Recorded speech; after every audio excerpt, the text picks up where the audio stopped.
రోజు అవ్వలేదు, తాత లేదు, 4000 పింఛన్ లేదు అధ్యక్ష. ఇక విద్యార్థులకు 5 లక్షల విద్యా భరోసా కార్డు అని 6 గ్యారెంటీల్లో చెప్పారు. ఇవాళ బట్టి గారు 2 బడ్జెట్లు పెట్టినా దాని ప్రస్తావన లేదు. వ్యవసాయ కూలీలకు ఇందిరమ్మ ఆత్మీయ భరోసా పేరిట 12,000 అన్నారు అధ్యక్ష. ఈ రాష్ట్రంలో 1 కోటి మంది ఉపాధి హామీ కూలీలు ఉన్నారు అధ్యక్ష.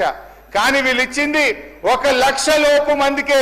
1 లక్ష కోటి మందికి ఇవ్వాల్సి వస్తే 1 లక్ష లోపే ఇందిరమ్మ ఆత్మీయ భరోసా ఇచ్చి చేతులు దులుపుకున్నారు అధ్యక్ష. నిజంగా కోటి మందికి ఇందిరమ్మ ఆత్మీయ భరోసా ఇవ్వాలంటే బడ్జెట్ లో 12,000 కోట్లు పెట్టాలి. పోయిన బడ్జెట్ లో 906 కోట్లు పెట్టారు. ఈ బడ్జెట్ లో 300 కోత పెట్టి దాన్ని 600 కోట్లకే కుదించారు అధ్యక్ష. అంటే ఇందిరమ్మ ఆత్మీయ భరోసాలో ఆ కూలీలను కూడా ఈ కాంగ్రెస్ ప్రభుత్వం మోసం చేసింది అధ్యక్ష. సరే, ఇండ్ల సంగతి ఇప్పుడే చెప్పిన. బాండ్ పేపర్లు బంగాళాఖాతంలో కలిసినాయి. గాంధీలు ఇచ్చిన వాగ్దానాలు గాలి మాటలైపోయినాయి. 6 గ్యారెంటీలకు దిక్కు లేదు కానీ అందాల పోటీలు పెట్టమని మాత్రం తెగ ఆరాట పడుతుంది అధ్యక్ష. ఈ ప్రభుత్వం మింగ మితకు లేదు, మీసాలకు సంపంగి నూనె అన్నట్టున్నది అధ్యక్ష.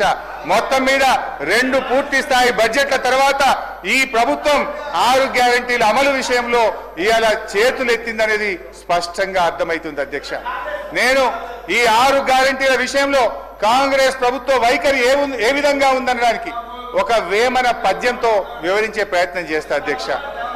ఆత్మశుద్ధి లేని ఆచారమది ఎలా, భాండ శుద్ధి లేని పాకమేలా, చిత్తశుద్ధి లేని శివపూజలేలరా, విశ్వదాభిరామ వినురవేమ. అధ్యక్ష, ఈ ప్రభుత్వ 6 గ్యారెంటీల అమలు తీరు చిత్తశుద్ధి లేని శివపూజ లెక్కనే ఉన్నది అని చెప్పి నాకు చెప్పక తప్పడం లేదు అధ్యక్ష.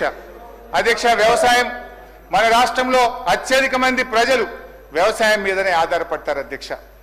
ఈ రాష్ట్రంలో ఇలా వ్యవసాయ రంగానికి ఒక కొత్త దిశనిచ్చింది బీఆర్ఎస్ ప్రభుత్వం. ఈ మధ్య రేవంత్ రెడ్డి గారు మాట్లాడుతూ 2,60,000 టన్నుల ధాన్యం పండిందని చాలా ఘనంగా ముఖ్యమంత్రి గారు ప్రకటించారు.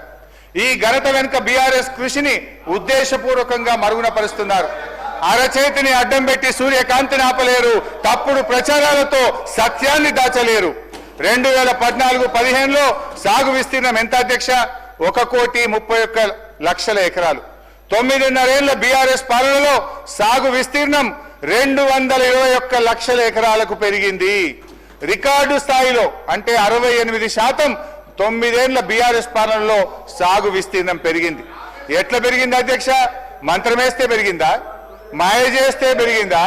సాగు విస్తీర్ణం వెనుక బీఆర్ఎస్ ప్రభుత్వం అమలు చేసిన వ్యవసాయ అభివృద్ధి ప్రణాళిక కీలక పాత్ర పోషించింది.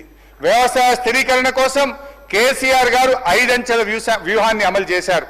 పెండింగ్ ప్రాజెక్టులను రన్నింగ్ ప్రాజెక్టులుగా మార్చడం, కొత్త ఇరిగేషన్ ప్రాజెక్టులు చేపట్టడం, మిషన్ కాకతీయ ద్వారా చెరువుల పునరుద్ధరణ, పెద్ద ఎత్తున చెక్ డ్యాంల నిర్మాణంతో సాగునీటి వసతులు అభివృద్ధి చేసినాం. కరెంటు కోతల కష్టాలకు తెరదించి రైతులకు నాణ్యమైన 24 గంటల ఉచిత విద్యుత్తును సరఫరా చేశాం.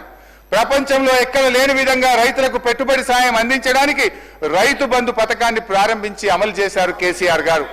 ఐక్యరాజ్య సమితి సైతం ప్రశంసించిన ఈ పథకం కేంద్ర ప్రభుత్వ పీఎం కిసాన్ కు కూడా మార్గదర్శకం.